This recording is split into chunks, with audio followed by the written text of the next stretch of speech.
Hey guys, Taki here. It's been a while since I've done a video on a mini PC, and even longer since I've done one on an Intel mini PC with surprising performance. In today's video, we're going to take a look at the all-new TH50 mini PC with a Tiger Lake refresh CPU that should be amazing for emulation and PC gaming. In the interest of transparency, Minisforum sent this PC to me for the purposes of this review. However, all the opinions that you're about to hear are my own, and no one from the company saw or approved this video before it was uploaded to YouTube for all of you. This PC is using a white plastic and aluminum shell, which the company recently used in another product. I don't have that mini PC, so this is the first time that I'm seeing this design for myself, and I have to say that this is much better than the old gray shell that they were using in most of their products last year. I like the geometric design on the air intake, and I'm assuming that this PC is going to outperform the other mini PCs that I own when it comes to heat dissipation, because they have a beefy cooler in this little guy.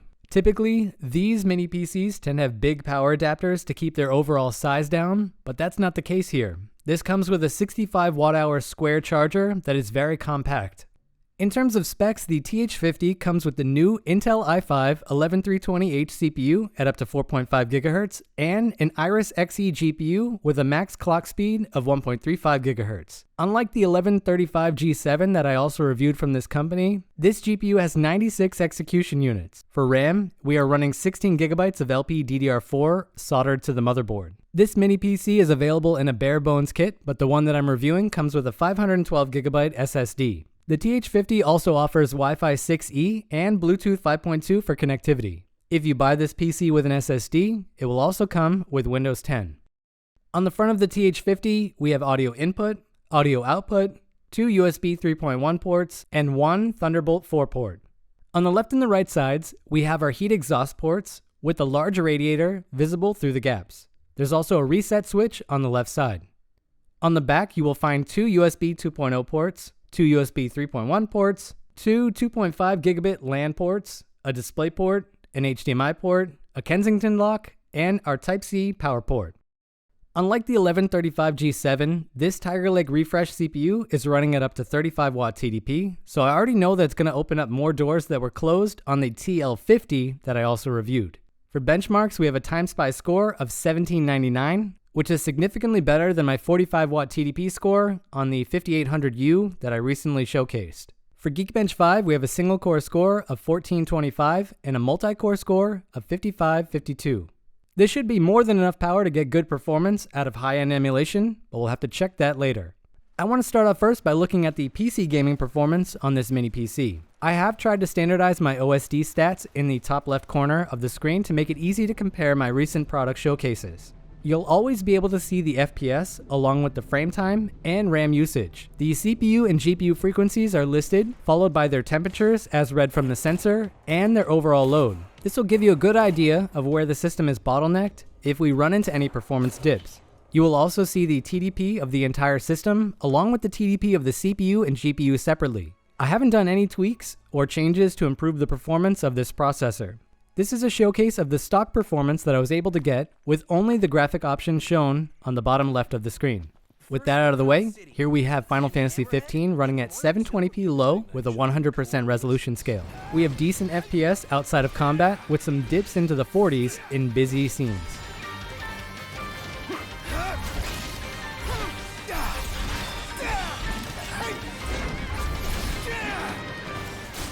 Hades is no challenge for this PC at 1080p default settings.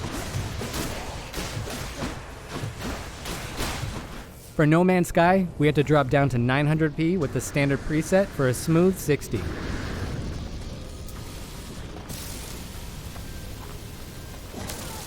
Overwatch at 1080p low is probably a bit too demanding for this processor if you plan on playing this game for real, as you will have dips down to the 30s in heavy scenes. It's probably better to go for 720p with this game.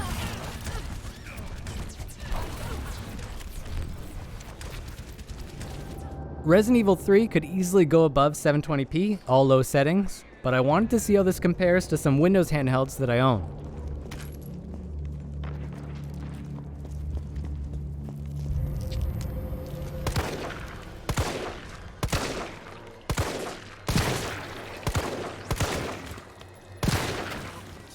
Surprisingly, Rise of the Tomb Raider has some big dips in areas at 720p low. I know this is a long shot, but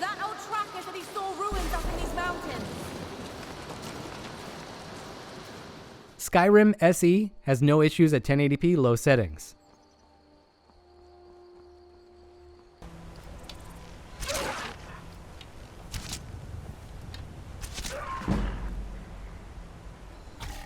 Valheim has trouble getting to 60 FPS on 720p low, but I could get there by disabling more graphic options that would make the game look like a potato.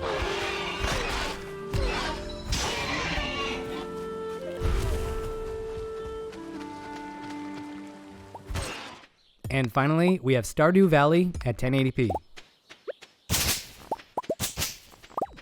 Based on what you just saw for the PC performance, I am expecting that this processor will be able to handle any system that I throw at it, but the thing that I'm looking forward to the most is high-end emulation. We are going to start off with some easier systems and work our way up from there. Here we have Dreamcast with widescreen hacks running on the Flycast core.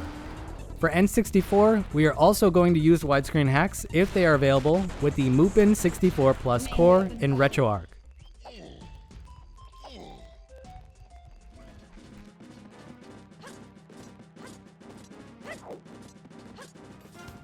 PS1 is no challenge for this PC, at up to 1080p resolution with widescreen hacks and geometry correction applied using DuckStation.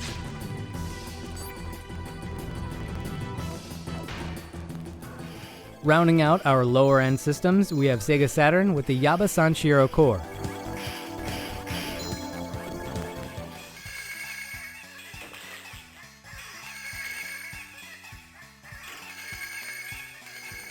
Now let's move on to something a bit more demanding.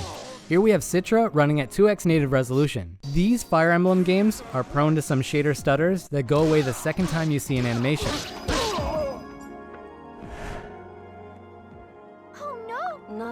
Interestingly enough, I did not have any issues running Pokemon at an even higher native resolution without any stutters at all.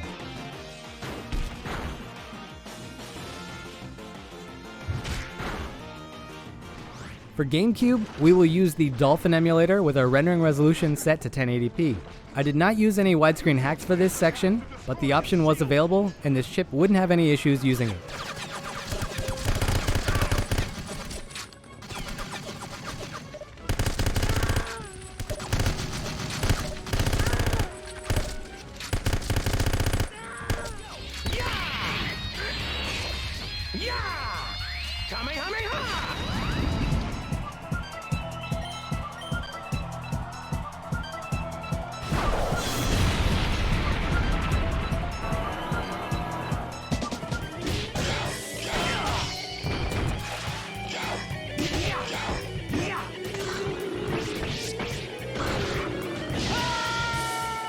For PS2, we're going to be using the PCSX2 emulator with the emulation preset set to the safe setting.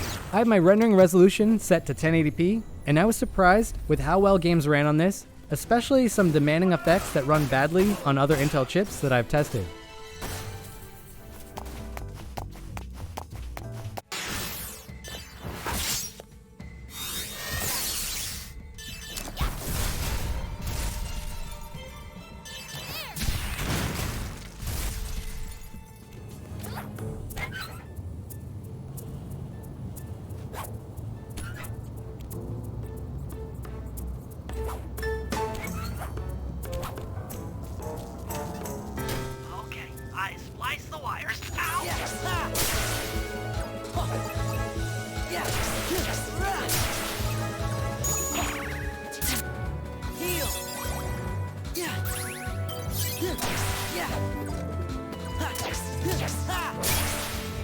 To benchmark PSP, we are using the PP standalone emulator with the rendering resolution set to 4x native resolution.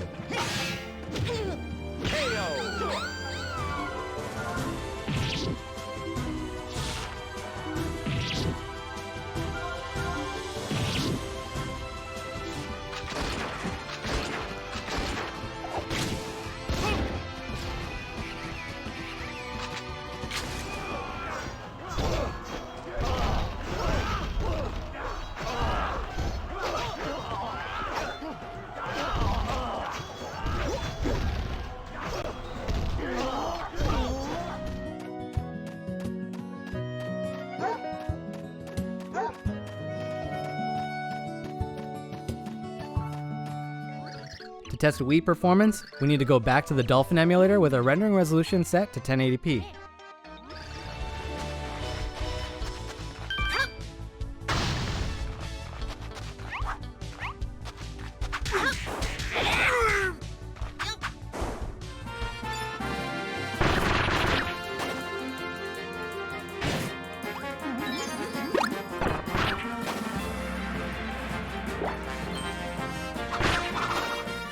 We are finally at the high-end emulation section, and the first system that we will look at is PS3 with the RPCS3 emulator. This emulator needs a ton of CPU and GPU power to perform well, and it was the first system that I was expecting to see some big gains over the other Intel PCs that I've tested thus far. The first thing that I noticed while testing this system is that the CPU temps managed to get above 60 Celsius in a few games, but the fan noise was still pretty quiet.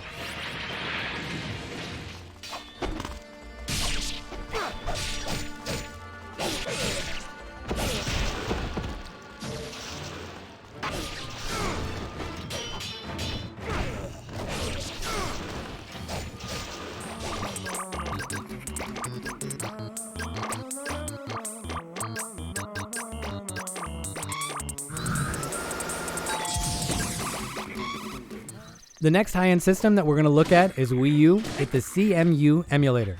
Here we have Breath of the Wild running at 720p with our FPS in the 40s.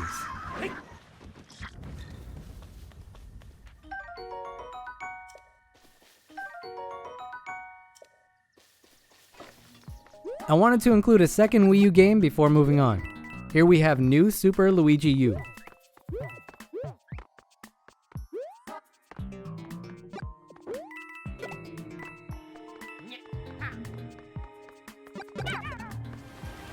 The next high-end system that we will look at is Switch, and this happens to be the system that I was looking forward to benchmarking the most on this mini PC. I tested 3 games for this section, and I was very impressed with how smooth everything was, especially with Super Mario Odyssey.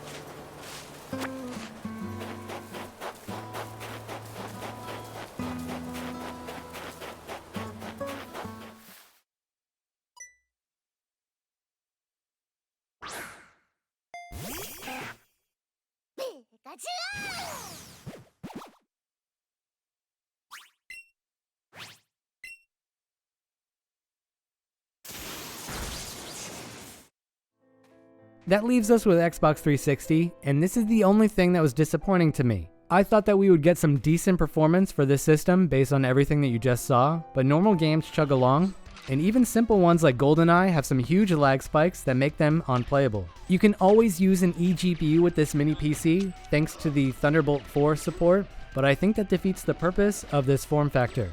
Before wrapping up this video, I want to open up this device to get a better look at their cooling solution because it seems to be much better than the ones I have in my other mini PCs from this company. You can access the inside of the bottom by removing 4 screws and prying off the white lid.